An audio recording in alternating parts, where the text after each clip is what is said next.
In 1949, the Soviet Union detonated its first atomic bomb. An aura of doomsday menace settled over the Cold War. As the mushroom cloud rose, another weapon was entering secret mass production in a distant factory that the Communist Party insisted was assembling automobiles. It was an odd-looking rifle, intermediate in size and power. From this start, the automatic Kalashnikov, first known as the AK-47, began its spread. Today, the Kalashnikov is the most abundant firearm on Earth, one of the 20th century's most successful and disruptive products. It is a simple and versatile fighting tool.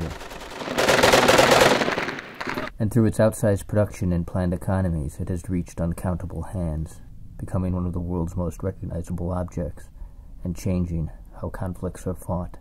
This much was known. I wanted to go deeper. To tell the story of this weapon, of its origins and its effects as it moved from secrecy to near ubiquity. I wanted to put an iconic object and deeply destabilizing tool into historical context like never before. For me, the Kalashnikov became a lens, not just for looking at the evolution of technology, politics, and tactics, but for examining the human experience of combat, and for confronting the myths and propaganda surrounding both this weapon and war. It became a means to tell gripping stories of inventors and crooks, dictators and their subjects, eccentrics, madmen, gunrunners, foot soldiers, rebels, terrorists, and victims of fighting as fighting changed. The work took many years. It brought together many elements of my life. I come from a family with traditions of military service and served in the Marine Corps Infantry.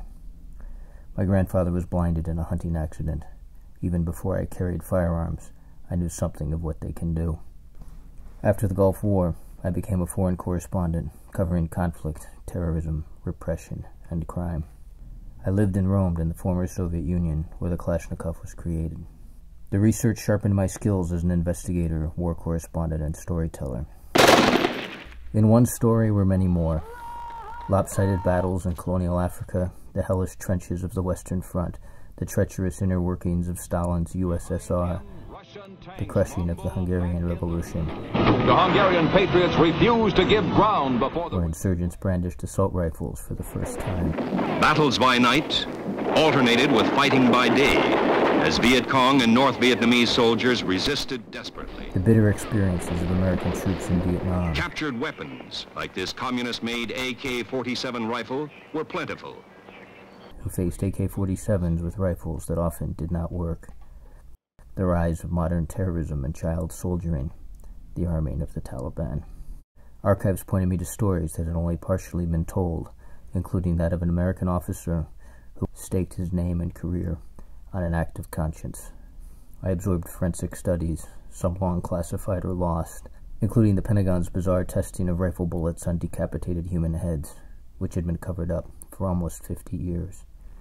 And I met several times with Mikhail Kalashnikov, the man officially credited with designing the rifle, a quintessential Soviet man at the center of a quintessentially Soviet parable, one small part of the story of the most significant weapon of our time.